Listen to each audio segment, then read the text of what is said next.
Well, yeah, actually, this bill really doesn't do what everybody's hoping that it will do.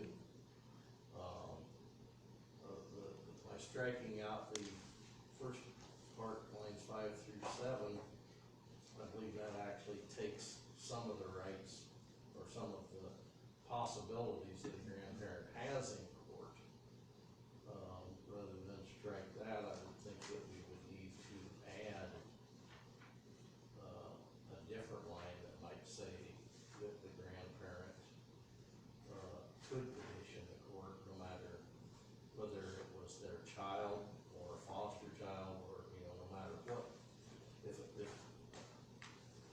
I guess I don't know really how to word it, but I think it needs to be if that child is related to the grandparent rather than referring to the parent of the child, because the parent of the child is not always the child of the grandparent.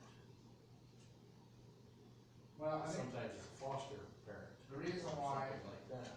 Senator, the reason why that's been taken out is because that's the only condition that the grandparents can, in regards to if their son or daughter has died, whatever it is. Grandson, granddaughter, excuse me, the son or daughter, to allow them visitation with the grandchildren if they die, and that's the reason why they were struck out, and I'm here to listen, I'm not here to dictate. And I think what we all wanna do here, we wanna solve the problem.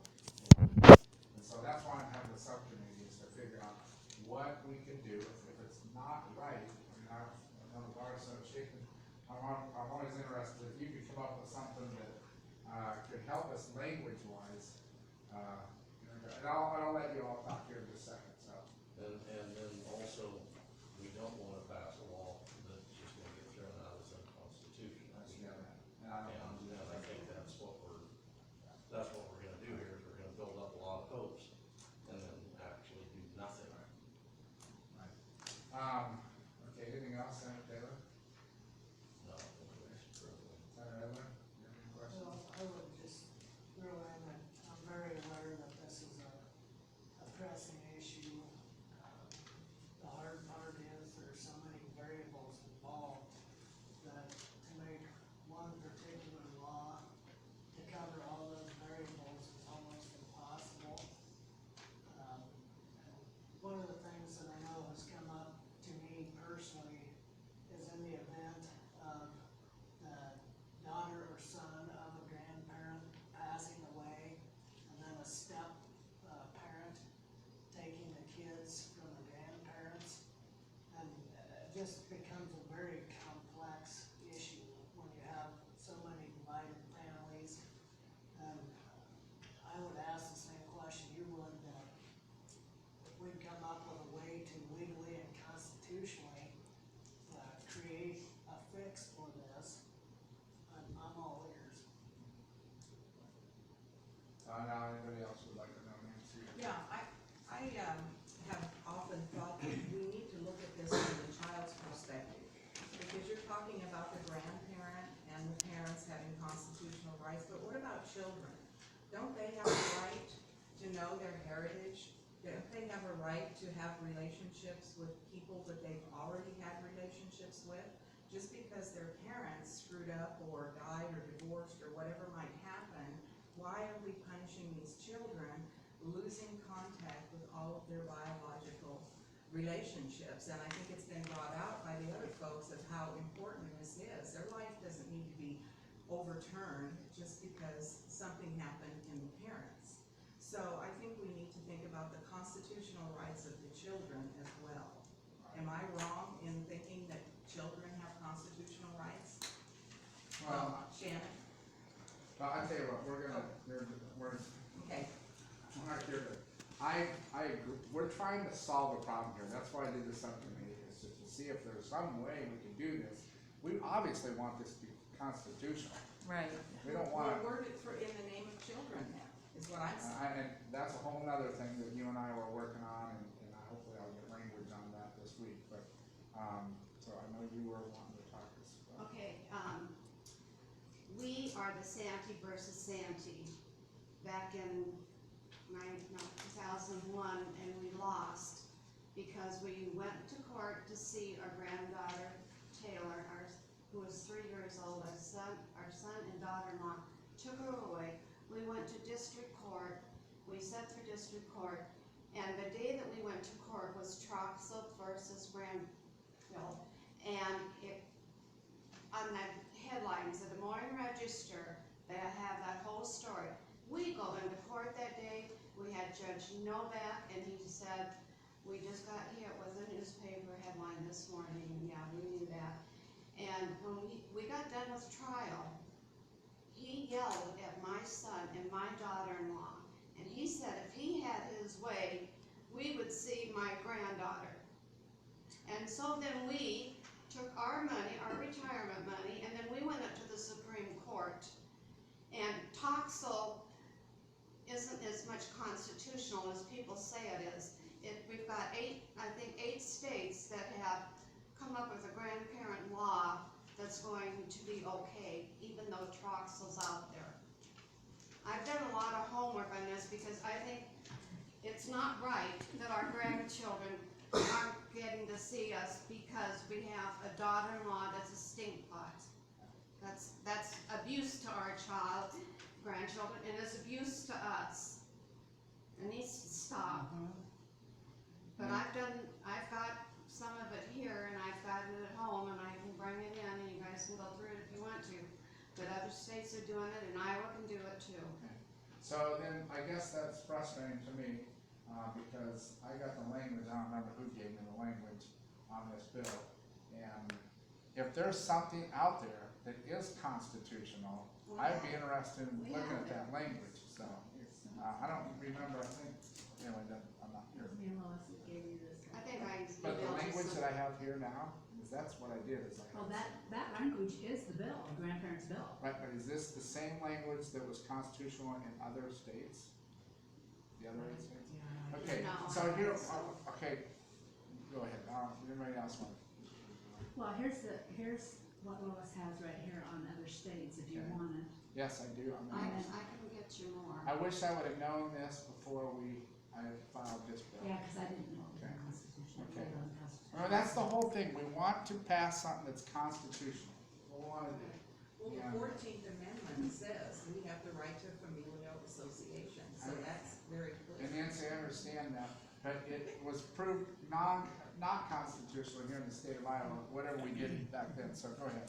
Well, one thing I wanna say, I'm talking about the Constitution, I'm all about the Constitution and everything else, but we have a court that just got through saying that the immunity law for the DHS workers trumped my husband's Constitution.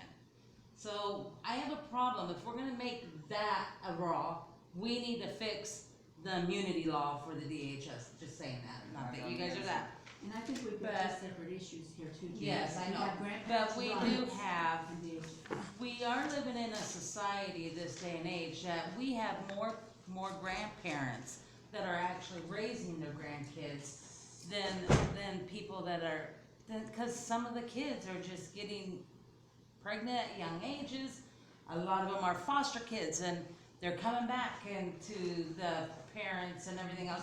And a lot of these grandparents are picking up the lost pieces of foster care kids that have been broken and shattered by our government from the beginning.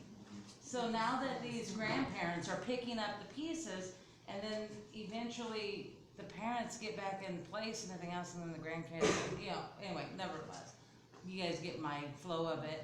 But anyway, I just wanted to say that we are living in a society that there are more grandparents out there that are raising their grandkids than what a lot of their parents are. And we have absolutely no authority in the courtroom.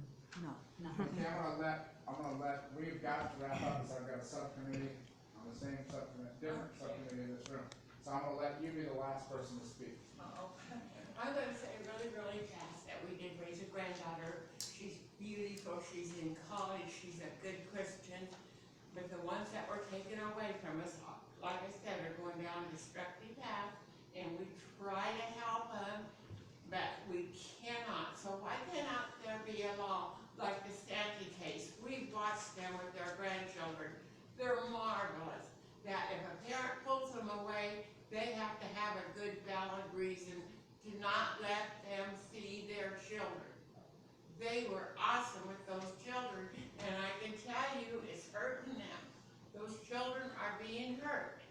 and it's gonna come out, and the state's gonna pay the bills. I have a 13-year-old right now in Orchard Place because she was taken away from us. She's been pregnant, she's been through everything, and her dad and mom laugh at us because they think it's funny. Now you have to realize that today's world is not like it was when we were all together, family, Christians. The world has changed, unfortunately, and we have to change with it. We can't be stuck back in the old ages. Thank you. Thank you. Senator McCoy, do you have anything? No, I just wanted to just get in on that. Here's what I'm gonna suggest, is that the three of us will get together, and let's see, I wanna look at some of the legislation that was constitutional in other states. I'm not opposed, right now, I'm not gonna sign on to this because I wanna have a conversation with you two, because of limited time. But what I would like to see is what legislation is constitutional that we could, potentially, I'm not opposed to striking this whole bill and keep it going from that perspective. But I do appreciate, I know I feel terrible for every one of you in here. It just makes me sick, because there's a lot of situations, that are just terrible with what's going on, and I appreciate everyone being here.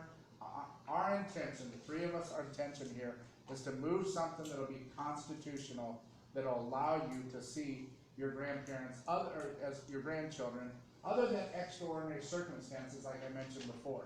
Because there is some out there, I wanna make sure we protect those grandkids from an abusive grandparent or something like that. You know, if Joe and I went out and did the marijuana thing, or if we went out and were drunk, if we cussed a lot, I mean, all that stuff, yeah, then you have, maybe we don't have a right to see those kids, but we don't do that. We are good people. So, Please take 15 seconds. I just wanted to say that, you hit the nail on the head with your opening remarks, that this is primarily a DHS issue, that most of these people in this room, that's where this problem is coming from. In relation to what Shannon said there, in more terms of the custodial division, I tend to agree with her that that would be the parent's right to choose when you have two fit parents. However, when you take away most of the time from one fit parent also, then they want that weekend time because that's all they have. So maximizing that time with those custodial divisions would help to allow that parent to have that decision making. So everybody's clear, I need someone to send me, the language of what's been constituted, you mentioned those other 8 states, send that to me and we'll discuss, and if we are comfortable with that, we'll just do a strike-off amendment in committee, and, my intention is to help solve this problem. But thank you for everyone being here, I will tell you, you're gonna have to leave because I've got a sub here at 2:30 as well, so, yeah, thank you for being here.